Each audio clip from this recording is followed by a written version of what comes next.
On elections will now come to order. The clerk will call the roll. Chair Click. Present. Rep Cortez. Here. Rep Busey. Here. Rep Kane. Here. Rep Vieira. Present. Rep Israel. Here. Rep Middleton. Here. Quorum is present. Members, thank you for returning. We have two more bills on the agenda to be heard. The chair lays out House Bill 3578 and recognizes Representative Click to explain the bill. Thank you. Finally convicted felons who are serving their sentence in prison, probation, or on parole have lost the right to vote and cannot vote in Texas. On February 26, 2019, at WFAA broke a story they had been researching for months. The WFAA investigation discovered loopholes in the state's election system that allows hundreds of ineligible felons to cast ballots in the November 2018 general election in major metropolitan areas like Dallas, Fort Worth, Houston, and San Antonio. They discovered hundreds, perhaps thousands of felons casting ballots as recently as the November midterm. Anytime you have somebody ineligible to vote, it cancels out the vote of somebody who is eligible to vote. The purpose of House Bill 3578 is to create a dialogue about this issue and see if we can find solutions to the problem we face when ineligible voters are allowed to vote. As filed, House Bill 3578 would require the court that gives the final order of felony conviction to include in the final notice a notification to the SOS that an individual is no longer eligible to vote for a certain period of time. We must ensure that our voter rolls are maintained. Every vote cast by an ineligible voter cancels out the vote of an eligible voter. Thank you, and I reserve the right to close. Thank you, Madam Chair. Members, any questions for Representative Click? Okay, seeing none, the chair calls Glenn Maxey to testify.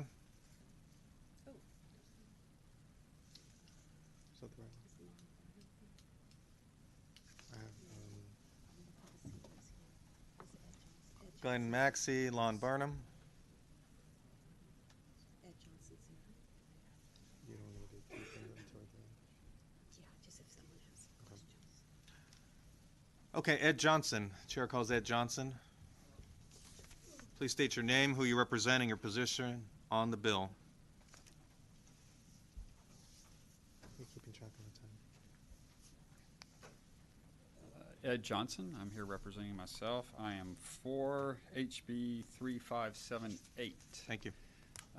Once again, going back to my experience of working in the voter registration office, this is a very, very tough issue to track down. You have a massive database that goes to the Secretary of State from around around all parts of the state on felony convictions. And unfortunately, not until recently, and I'm not sure it's even 100% yet, do all of the codes that all the counties use to report their criminal offenses match up or are the same. So a felony code in one county may be a misdemeanor code in another county, which leads to great problems when you start trying to take felons off your roll, because you're sending letters to people that commit misdemeanors sometimes for, supposedly felony offenses, or taking them off the roll and then have to put them back. It'd be great. That's what we ended up. Unfortunately, in Harris County, we mostly used, when I was in voter registration, the GIM system, the local court management system in the county, and the statistics were that 75% of the felonies in the state of Texas are committed in Harris County. So we had a great database. Unfortunately, but still it'd be nice to get the other 25% to take them off the roll, and using the local data directly from the courts is the best source that I have ever seen to figure out if they've committed a felony or not. Okay. Thank you. Members, any questions? Thank you, Mr. Johnson.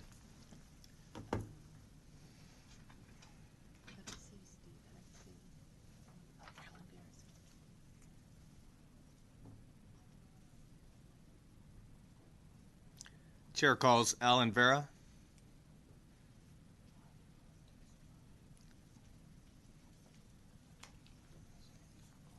I went back and signed up again. Alan Vera, Chairman, Harris County Republican Party Ballot Security Committee, testifying in support of HB 3578. This bill does an important job of closing the communications loop for the registration status of finally convicted felons. It also puts some teeth into the compliance by way of the court order. We think these are both good improvements. While we fully support the bill as is, we would ask for consideration of a tiny addition to help with timely accountability and compliance. At the end of the existing language in 16.003 of the bill, consider adding this simple sentence: the Secretary of State will verify compliance by the county registrars. And even without that small addition, we support voting this bill out of committee. Thank you. Thank you. Chair, committee members, any questions? Thank you. Can I ask if anyone has questions for Keith? Members, we do have a resource witness here if anybody has questions for Keith Ingram. Okay. Anybody else? Is there anyone else wishing to testify on, for, or against House Bill 3578? Chair sees none. Chair recognizes Representative Click to close. Members, it's important that we ensure that our voter rolls are maintained. Every vote cast by an ineligible voter cancels out the vote of an eligible voter. Thank you, and I close. Thank you very much. If there is no objection, House Bill 3578 will be left pending. The chair hears no objection. House Bill 3578 is left pending without objection. Chair lays out House Bill 3376 and recognizes Representative Click to explain the bill. Thank you. When a political subdivision puts forth a proposition to be voted on by the citizens, that entity is charged with writing the language that will be displayed on the ballot and a statement on the purpose of the proposition. There have been challenges to ballot proposition language across the state. In 2015, the Texas Supreme Court said that the City of Houston's ballot language did not adequately describe the chief features of the proposition on the ballot. House Bill 3376 provides a process of judicial oversight for ballot language to ensure that the language is clear and understandable to the average voter. This bill is bracketed to political subdivisions within counties with populations over 120,000. Those are the largest 38 counties in the state. It does not apply to propositions whose ballot language is already prescribed in statute. Political subdivisions would be required to submit their proposition language as well as a statement of its purpose to the regional presiding judge of their judicial region no later than 123 days before an election. A political subdivision located in more than one administrative judicial region may choose which region they submit the request to. The regional presiding judge would appoint 3 judges from the administrative judicial region to serve on the panel to review the ballot language. These panels are required to be created no later than February 1, 2020. The judicial panel is required to take action and approve or disapprove ballot proposition language no later than 40 days after receiving the ballot language. If the panel finds that the language is clear and understandable to the average voter, the panel approves the ballot language for its use in the election. If the panel finds the language is not clear and understandable to the average voter, the panel disapproves the ballot language and proposes rewritten ballot language to the political subdivision. If the language is disapproved, the political subdivision may hold the election with language provided by the panel or resubmit language to the panel for a determination of whether the new language is clear and understandable to the average voter. House Bill 3376 may save political subdivisions and taxpayers from costly litigation by requiring the political subdivision to receive judicial approval on the front end of the consideration. This bill goes into effect January 1, 2020. I'm currently working on a committee substitute for this bill and will consider any constructive criticisms brought up during witness testimony. I'm open for any questions and reserve the right to close. Thank you, Madam Chair. Members, any questions? Okay, seeing none, we're going to get started with testimony. Chair calls Bill Longley, Texas Municipal League. If you would please state your name, who you represent, and your position on the bill. Thank you, Mr. Chairman, members of the committee. My name is Bill Longley. I'm here on behalf of the Texas Municipal League to testify on this bill. Madam Chair, I want to thank you and your staff for your work on this and for hearing us out on some of our concerns. Right now, there's really just two recommendations that we would make to make this bill better for Texas cities and for residents also. Number one is because the bill provides, and this goes to something you were just saying, Madam Chair, because the bill provides for judicial review of ballot language on the front end, we'd like to see the bill amended to prohibit a lawsuit against the city if the city's using panel-approved language or language that the panel has actually rewritten for the political subdivision.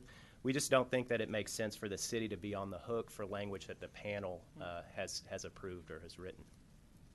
The other recommendation, there's very little in this bill dealing with procedure for how the panel actually reaches the conclusion of approving or disapproving the language. There's no hearing requirement. There's nothing required to be done publicly. I think theoretically, one member of the panel could send a group text to the other two and say, do you approve or disapprove the language? And that could be it. So maybe just at a minimum, have a public hearing requirement in the bill to get input from the interested parties. That could be a city. It could also be in the instance of a charter amendment election or an initiative and referendum election for a home rule city, could be whoever the petitioning party is as well. So those two changes, I think, would be beneficial to everybody, including cities. Thank you. All right, thank you. Members, any questions? Thank you very much. Thank you.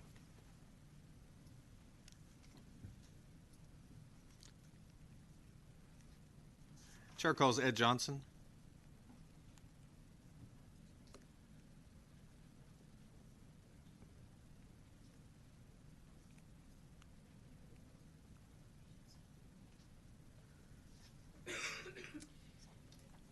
Ed Johnson. I'm testifying for myself, and I am for House Bill 3376. Representative, this is a great bill, well needed in Harris County. Last election in Harris County in November, the city of Houston had a proposition that they had to put on the ballot, and they were being very stubborn about the ballot language. It was 4 computer screen pages long. And the Harris County Clerk's Office, who conducts the election in November, had to hire programmers from Hart, who our election equipment comes from, to kind of make changes to the template, able to handle 4 pages of text. A normal page or screen is 5,000 characters, and that's always been the limit. They had to have go from screen to screen to screen to screen before you got to go to the vote. This cost Harris County $50,000, which then the city refused to pay for. This has been always very expensive. It's been a shame that these large municipalities have been using taxpayer funds to fight the taxpayers when they gather up a petition. I mean, in Harris County, you got to have 30,000, 40,000 petitions submitted, which is a huge undertaking. And then every petition I've seen within the last decade in Houston, they've had to spend up to $1 million fighting it in court to get their petition heard and issue put on the ballot and the language correct. So this is a very desperately needed bill. I had one comment that I've heard and came to me in the language where it says the petition language, they're making sure that it's clear and understandable. I've heard suggestions of maybe we're adding the word accurate after that too. There's been an incident here in the city of Austin this last election where the language was clear and understandable. It's just that it still was reverse negative on how you were supposed to vote. So, maybe with the word, they think with the word accuracy, that would help clear it up to make sure it's not a reverse negative in there. Okay. Members, any questions? Thank you so much.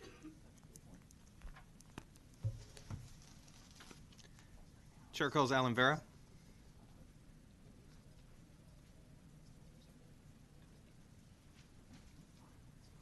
Alan Vera, Chairman, Harris County Republican Party Ballot Security Committee, testifying in support of HB 3376.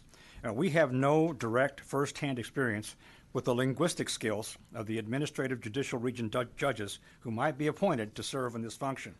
But at this point, we're pretty sure they couldn't be any worse than the skills of the people who've written many of the ballot propositions our voters in Harris County have had to decipher over the last 5 years.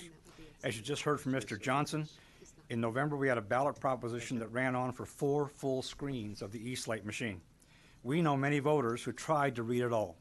We know a few handful who say they did read it all.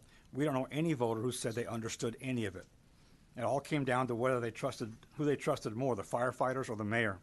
We have to do something to help voters better deal with ballot proposition. This may not be the final solution, but this bill is a great step in the right direction. We support its passage. Thank you. Members, any questions? Thank you so much. We do have a resource witness, members. If anyone has any questions, Mr. Keith Ingram from the Texas Secretary of State office is here. No questions? Is there anyone else wishing to testify on, for, or against House Bill 3376? Chair sees none. Chair recognizes Representative Click to close. Thank you. House Bill 3376 will create a process to address the issue of confusing and inaccurate proposition language that has occurred on some ballots. It will ensure the ballot language going forward is clear, understandable to the average voter. Thank you, and I close. All right, members, any questions for Chairwoman Click? Okay. If there's no objection, House Bill 3376 will be left pending. Chair hears no objection. House Bill 3376 is left pending without objection. And with that, the meeting is adjourned, subject to the call of the chair. Thank you all.